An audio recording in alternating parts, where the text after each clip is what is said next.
자, 훈민정 해례입니다. 세종이 쓴 한글 해설서예요.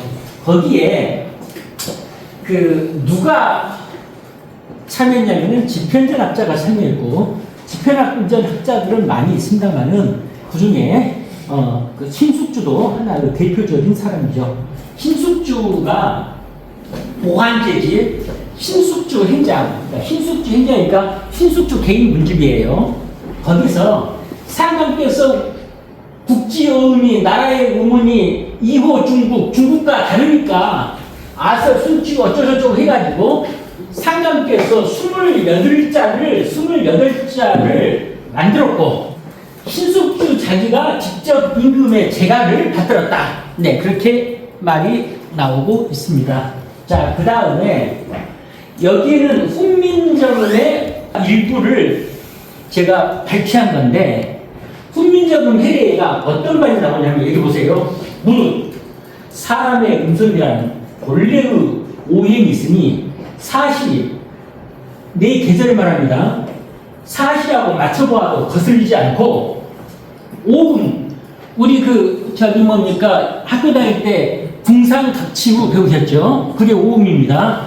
오음에 맞춰보아도 틀리지 않는다. 자, 여러분, 제가 여기서 한 가지 당부를 드리겠습니다. 어떤 당부냐면은 지금부터는 궁상각치후 절대로 그렇게 외우지 마시고, 여러분들은 전문가 아닙니까? 지금부터는 각치궁상으로 외우십시오. 지금부터는 궁상각치가 아닙니다. 각치궁상입니다. 아셨죠? 그래서 각이 목이고, 치가 화고, 궁이 토고, 그 다음에 상이 금이고, 우가 수입니다. 그래서 목파 토금수는 각치궁상우. 아셨죠? 궁상각치가 아닙니다. 각치궁상우. 이렇게 외워주시기를 바랍니다. 그 다음에 사람의 음성이란 오행이 있다. 바로 이 말이 성명학에서 세종대왕의 한글 잠오행 오행을 사용할 수 있는 첫 번째 근거가 되는 겁니다. 이해가셨죠? 사람의 음성에는, 여기서 말하는 사람은 조선 사람을 얘기하는 거죠. 조선 사람의 음성에는 고유의 오행이 있다, 이 말이죠.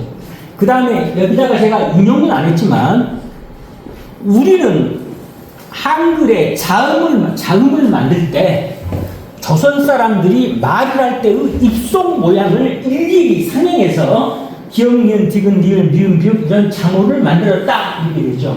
그러니까 한글에는 모양에도 상형 문자의 원리가 들어있다, 그 말입니다. 아셨죠? 그렇기 때문에 한글은 자형, 글자의 형태에도 오행이 있고 글자의 소리에도 오행이 있다. 그렇다면 명리학에서는 사람의 사조는 음양오행이 있다. 세종대왕의 한글오행은, 우리의 훈민정음 잠오행은 음양오행이 있다. 그러면 어떻게 되겠습니까? 사주의 음양오행, 잠오음의 음양오행. 자, 오행은 오행이 보완하는 겁니다. 그렇다고 하면 한글 잠오음 오행이 가지고 있는 오행을 사주 보완에 활용할 수가 있다는 것이죠. 자, 이해가셨죠? 이것은 마치 뭐하고 똑같냐면, 토가 용신인 사람이 황색이나 노란색 옷을 즐겨 입고, 수가 용신인 사람이 검정색이나 진한 회색 옷을 즐겨 입고, 이거하고 똑같은 논리인 겁니다. 자, 이해가셨죠? 그렇게 이해하시면 되겠습니다. 그 다음에 보십시오. 자, 사람의 목구멍은 이걸 말하는 거죠, 이거.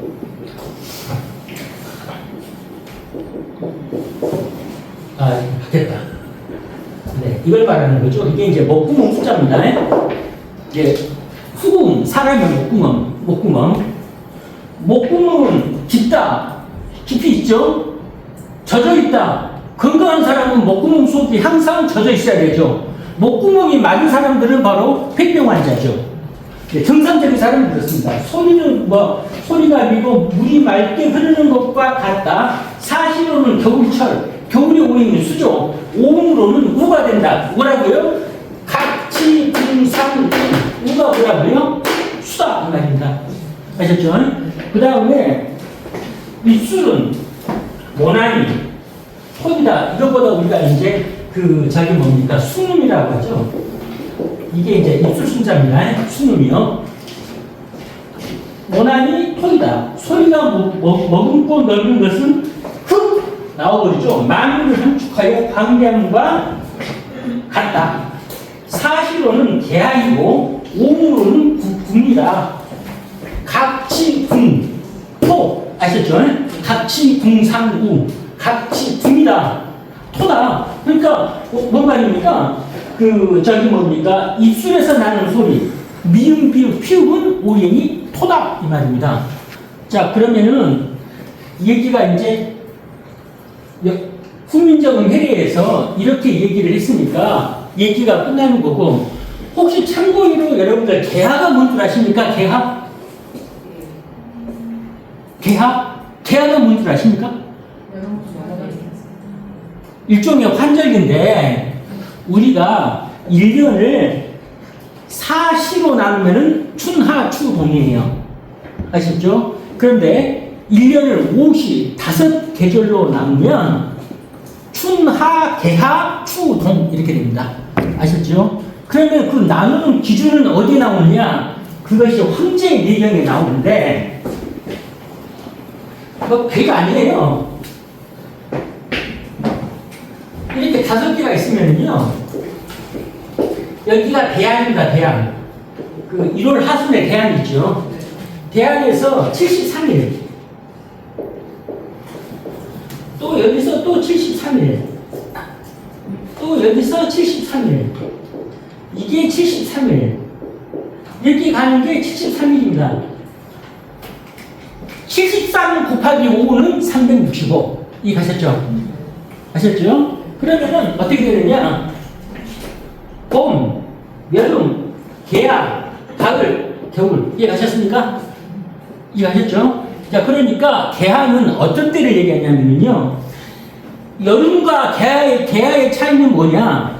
여름은 그늘에 있으면 덜 더워요. 안 더워요. 아셨죠? 자, 6월 달에도 웬만하면 30도가 넘어갑니다.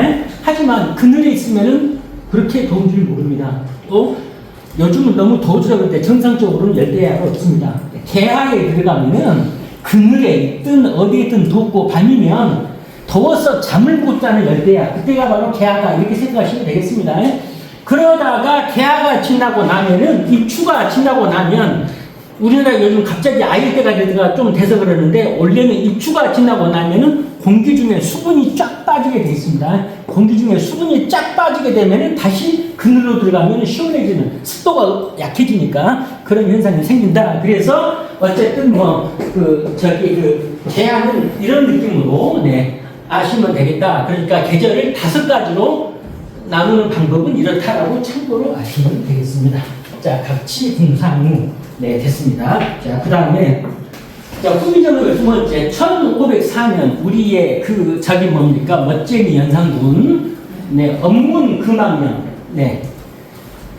후민정 해례가 실전 없어져 버리는 계기가 됐죠. 백성들이 자꾸 궁궐 담벼락에다가 연산군 무슨 쟁이하고 욕을 써서 되니까 연산군이 좀 많이 밝혔잖아요. 그러니까 연산군 계집질 쟁이 이런 식으로 좀 욕을 했겠죠. 근무 업무를 가르치지 말고 배우지도 마라. 미리 배운 자들은 사용하지 마라. 모든 업무 구별책을 불사르라. 다만 중국어를 번역한 것은 그래도 놔둬라. 중국이 기분 나쁘다. 이겁니다. 이거 이해가셨죠? 업문 9만 명입니다. 그래서 훈민정음 해례가 없어졌습니다. 그러다가 1940년 훈민정음 해례가 발견됩니다. 경북 안동에서 이양렬이라는 사람이 이완 유손인데 자기 집안 대대로는 가봅니다. 조상 중에 한 명이 여진정벌에 공이 있다고 해서 세종이 너 훈민정음 해례 한번 선물 줄게 하고 선물을 받았다가 연산군이 다 불사르라고 하니까 표지만 살짝 떼어버리고 뭡니까? 비장이오던 숨겨왔던 것이 1940년에 발견이 된 겁니다. 이해가셨죠? 이것이 뭐 골동품상 손에 넘어갔다가 나중에는 국어학자 손으로 넘어가고 발견이 된 겁니다. 자, 1940년입니다. 자, 그런데 3년이 길가면 길고 짧다면 작은데, 자, 이번에는 봐보죠. 중국어 학습을 위한 문서입니다. 자, 저기 뭡니까? 차락관실, 이윤과 희시 토다 이렇게 하시는 분들은 누구가 어디를 많이 주장하냐면은 이제 자기들도 근거를 찾아야 될 거 아니에요. 수십 년 동안 그렇게 써왔는데 갑자기 뭡니까? 이응, 히읗, 미응, 비읍, 피읍을 바꿔버리면 수십 년 동안 써온 것이 좀 우습게 되지 않습니까? 솔직히 말해서. 그렇죠? 그런데 한국 사람 이름 중에 이응, 히읗, 미응, 비읍, 피읍 안 들어가는 사람 한번 찾아보세요. 아마 100명 중에 99명은 이응, 히읗, 미응, 비읍, 피읍 들어갈 겁니다. 자기 이름에. 여러분들 다 자기 이름 생각해 보셨죠? 아마 어떻게든 들어가는 사람들이 많습니다. 안 들어가는 사람, 서, 지, 수, 뭐 이런 이름 빼놓고 다 들어갈 겁니다. 아셨죠? 네, 그렇게 보시면 되겠고. 세종이 한글을 만들고 나서, 야, 신숙주, 박평양, 최양 이리 와봐. 우리나라가 사람들이 한자를 읽을 때, 헷갈림이 있으니까 통일시켜. 그래가지고, 표준은 쉽게 말해서 중국어 학습서를 써라 그 말입니다. 그래서 중국어 학습서를 신숙주랑 포함해서 이 세 사람이 동국조문을 썼어요.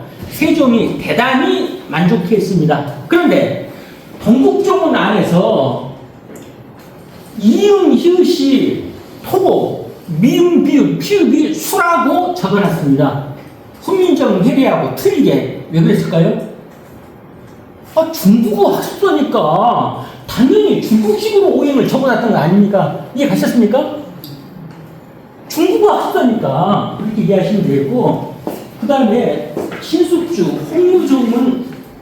홍무종은 욕군. 자, 신숙주가 1455년에 세종한테 불러갔어요. 중국에서 말이지, 그 주원장이 중국의 각 지역마다 사투리가 다 틀려. 예를 들어서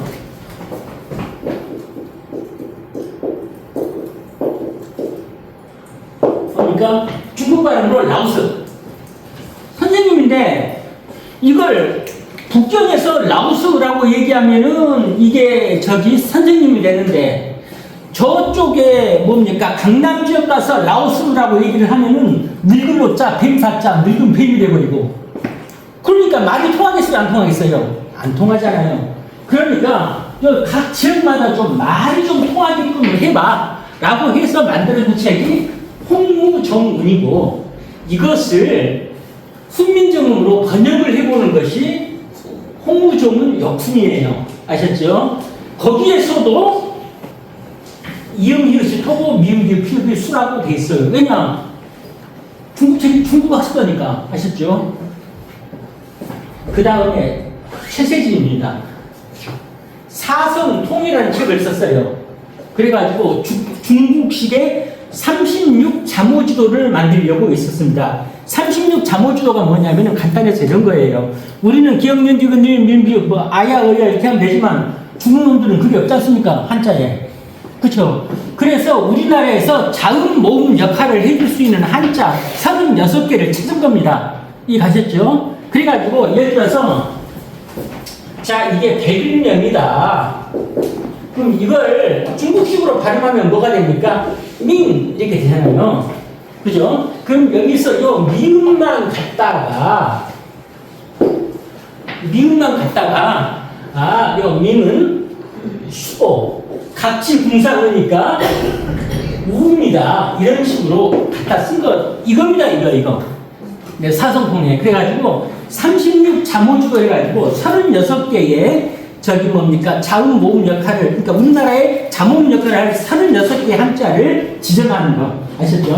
네, 그겁니다. 그거.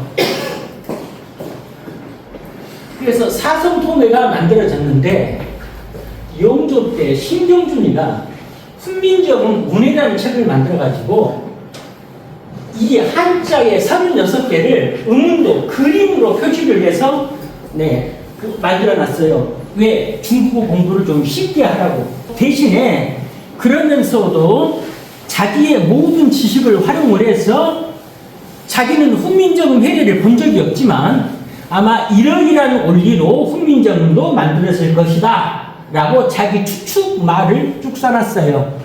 자, 그렇게 된 것이 바로 훈민정음 의례입니다. 그래서 흔히 이제 뭡니까? 자금을 해례본식이냐 운해본식이냐 그 말이 여기서 나온 겁니다. 그런데 여러분, 신숙주는 누구 부하입니까? 세종의 부하죠. 그죠? 세종의 해례본도 신숙주가 같이 썼어요. 그런데 느닷없이 신숙주가 동국종문을 쓰면서 중국어 학설을 쓰면서 수능과 후의 오행을 바꿨다고 그랬죠. 그러면 세종한테 혼날까요? 칭찬받았을까요? 칭찬 받았다 이겁니다. 잘했다고. 왜냐? 중국어 학설을 썼기 때문에. 이해가셨죠? 자, 그리고 신숙주의 동생이 뭐냐? 실은 숙주라는 말이 사람들로부터 나중에는 좀 뭡니까? 놀림의 대상이 됩니다. 우리 그 숙주나물이라고 들어보셨죠?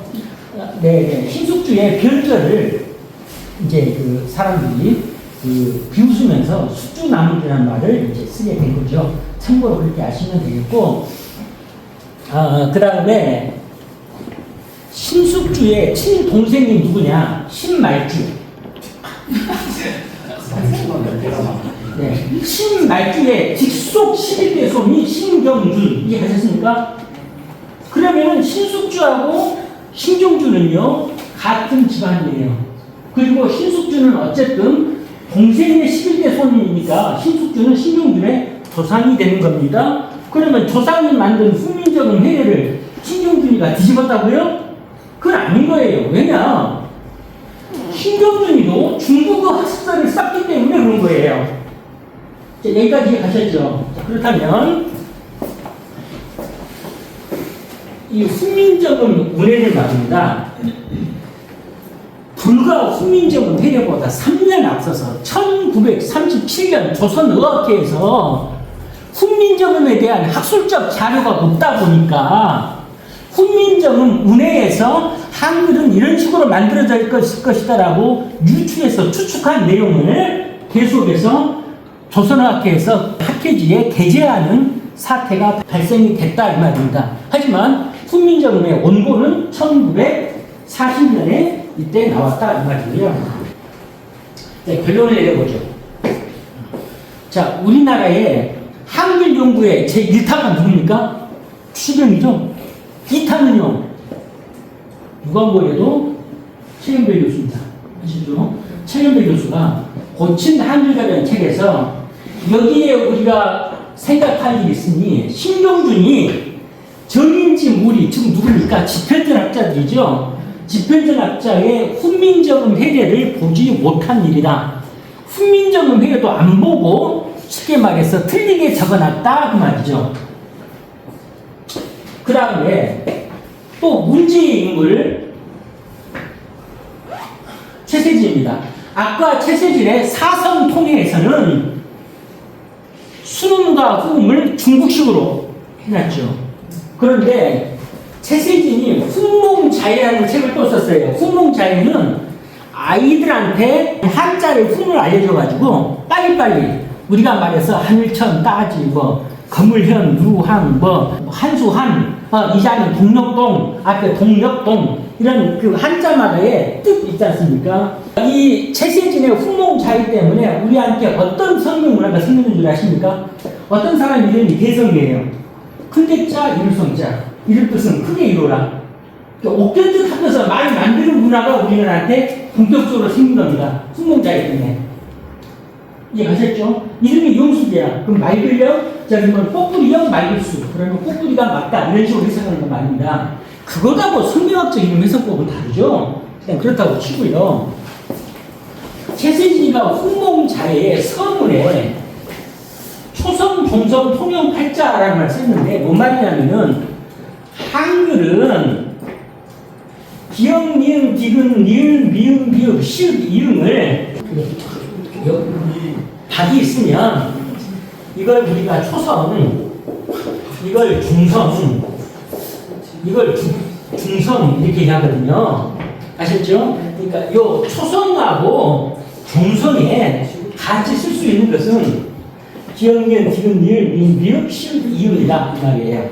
아셨죠? 네. 요 기억은 받침에도 쓸 수 있고 이 자리에다 써서 각이라고 해갖고 초성에도 쓸 수 있다 그 말입니다. 그래서 기억, 니은, 디귿, 니을, 미음, 미음, 시읒, 이음이라고 해놨는데 여러분 그 전까지는요 한글에 자음이 있어도 자음의 순서는 공식적으로 정해진 게 없었어요. 이 사람이 훈몽자의를 쓰면서부터 우리가 한글의 순서는 기억, 니은, 디귿, 니을, 미음, 미음 나오게 된 겁니다. 그러면 볼까요? 이걸 훈민정음 해례 순서로 가게 되면은 목, 화, 토, 금, 수 이해가십니까? 그런데 훈민정음 운해로 가게 되면요 목, 화, 수, 금, 토 화하고 수는 서로 상극이고 아셨죠? 오임 상생이 안 맞아버려요. 거기다가 또 초성, 도경, 팔자라는 게 있습니다. 뭔 말이냐면은 히읗, 티귿, 피읍, 지읒, 치읒 이런 거 있잖아요. 이런 것은 받침에는 안 쓴다. 예를 들어서 우리가 이렇게 그 훈민정음을 만들 때는 이렇게 각이라는 말은 있어도 이런 말은 없다 이 말입니다. 왜? 이름 똑같으니까 다가고 그러니까 받침에는 키읔을 안 쓴다 이 말이에요. 오직 초성에만 쓴다 이 말이에요. 이것도 오인배를 쭉 해버리면은 훈민정음 해내만 목화, 토, 금, 수 구조로 연결된다는 겁니다. 그럼 여기서 우리는 뭘 예상할 수가 있느냐? 최세진도 중국식으로는 운해본식으로 썼지만 우리 조선은 훈민정음 해례식이 맞다고 생각했을 가능성이 매우 높다 그 말입니다. 이해가셨죠? 네, 이 말은 제 박사 논문에 있는 내용입니다. 자, 그 다음에 그러므로 세세진 역시 조선의 우문은 해례식, 중국어 우문은 운해식으로 보았을 가능성이 유추가 된다 그 말이고요. 자, 결론을 한번 내려보겠습니다. 세종과 집현전학자들은요 조선어 우문은 해례식, 중국어 우문은 운해식으로 봤다 그 말이고요. 그 다음에 사성통이라는 책을 최세진의 사성통이라는 책을 전문적으로 연구한 이강로 박사, 이강로 교수가 한글 총창제의 목적을 살피면 세 가지 목적이 있다. 첫 번째, 조선 음을 기록하는 것이고, 두 번째, 중국 한자음을 기록하는 것이고, 세 번째, 조선 한자음을 적는 것이다. 때는 언제냐? 한글이 만들어진 15세기가 기준이 되겠죠. 자, 그러면은 여기에 대해서 제가 박사 논문에 그렇게 적습니다. 첫 번째, 조선음을 적는 것. 훈민정음의 창제 목적에 조선음을 적는 것이면 순 한글 이름은 반드시 뭘 써야 된다? 해례식을 써야 된다. 이해가셨죠? 두 번째, 15세기 중국 한자음을 적는 것은 의미가 없다. 현대 한국에 섞는 거. 왜? 우리는 지금 21세기인데 15세기 중국음이 우리랑 무슨 상관이 있냐 이 말이에요. 이해하셨죠? 세 번째, 15세기 조선 한자음을 적는 거. 조선 한자음을 15세기 조선 한자음을 21세기 한자음으로 바꿔야 됩니다. 왜? 지금 우리는 21세기의 성명을 얘기하는 거니까. 이해하셨죠? 그러면 현대 성명학은 21세기 한국 한자음이 중요하다.